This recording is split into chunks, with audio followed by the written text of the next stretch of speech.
Lately, TikTok-style edits have been all over the FYP. And you might be thinking, these look super complicated to make, but honestly, they're not as hard as they look. This is an edit I made.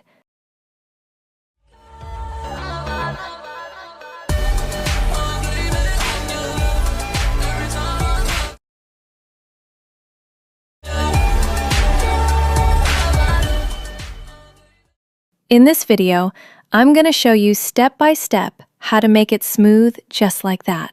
If you enjoy this kind of content, make sure to like and subscribe. Alright, let's jump into the tutorial. Alright, first, we're adding a flicker mask effect to the last clip, just like in that edit. First, duplicate the clip, then tweak the adjust settings just like I did.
Next, we're going to create the transition step by step using keyframes. Just follow what I do.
And lastly, we're adding motion blur. Just copy these settings.